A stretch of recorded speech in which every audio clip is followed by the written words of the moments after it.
beberapa cara jalan agar semangat kita senantiasa stabil, senantiasa terjaga. Di antaranya yang pertama adalah Bismillahirrahmanirrahim. Assalamualaikum warahmatullahi wabarakatuh. Alhamdulillah, assalatu wassalamu ala rasulillah wa ala alihi wa ashabihi wa mawalah. Ikhwati fillah rahimakumullah.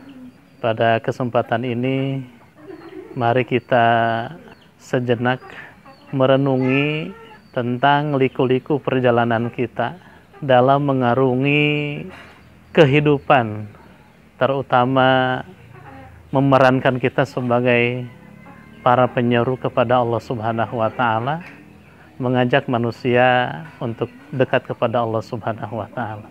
Tentu hal ini bukan sesuatu yang mudah, apalagi di masa yang sangat kompleks permasalahan yang kita hadapi. Sebagai manusia, tentu kita memiliki banyak kekurangan, terutama dari sisi semangat. Semangat sering naik dan sering turun. Sementara untuk mengemban amanah Allah Subhanahu wa Ta'ala, melanjutkan risalah para nabi dan para rasul, dibutuhkan semangat yang senantiasa stabil dari kita. Disinilah kita perlu melakukan upaya-upaya agar semangat kita senantiasa terjaga, senantiasa stabil, sehingga amanah yang begitu besar bisa kita tunaikan semaksimal mungkin. Para ulama memberikan beberapa trik atau beberapa cara jalan agar semangat kita senantiasa stabil, senantiasa terjaga. Di antaranya yang pertama adalah memilih waktu yang istimewa untuk bermunajat, bertakarub kepada Allah Subhanahu wa Ta'ala. Kapan? Di saat sepertiga akhir malam.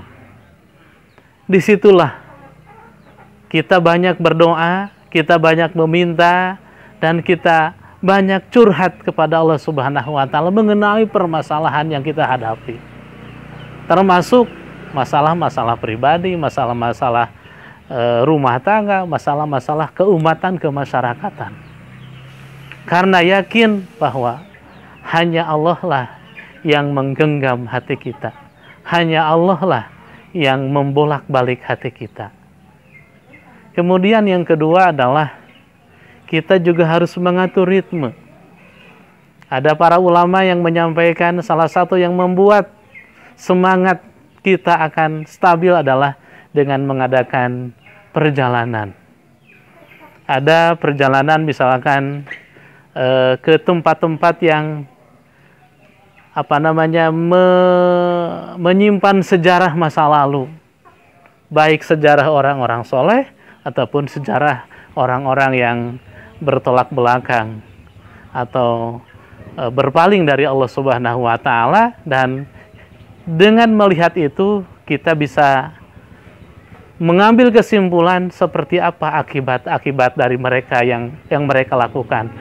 Kebaikan mengakibatkan seperti apa di kehidupan mereka, dan kejelekan, kejahatan juga seperti apa yang akibatnya kembali kepada mereka. Termasuk adalah untuk menjaga semangat ini, ya, yang tentu hari ini sangat jarang dilakukan adalah perjalanan di saat bulan purnama. Di saat bulan purnama inilah ketika langit begitu terang, ketika suasana sangat luas dirasakan karena malam hari seakan-akan siang hari. Hal ini dilakukan oleh seorang yang sangat dikenal sebagai pembaharu Islam, Syahid Hasan Al-Banna, melakukan itu dan mengajarkan hal itu kepada para pengikutnya. Dan dengan demikian, maka dengan suasana baru, maka akan lahir semangat-semangat baru. Ikhwati fillah rahimakumullah, itu hanya satu atau sedikit dari di antara beberapa kiat atau trik kita agar senantiasa kita terjaga semangat kita. Mudah-mudahan setiap permasalahan yang kita hadapi, setiap tantangan yang kita arungi, kita mampu menyelesaikannya secara tepat. Dan dengan demikian, maka kita menjadi orang-orang yang istiqomah, sukses di proses, dan kemudian sampai kepada tujuan yang kita harapkan. Minimal diri kita adalah senantiasa terjaga menjadi orang-orang yang soleh, dan utamanya adalah kita mampu mengajak masyarakat yang lain bersama-sama kita, bersama-sama kita menjadi pribadi-pribadi yang soleh, dan kemudian tercipta suasana keagamaan yang baik. Demikian, mohon dimaafkan. Wassalamualaikum warahmatullahi wabarakatuh.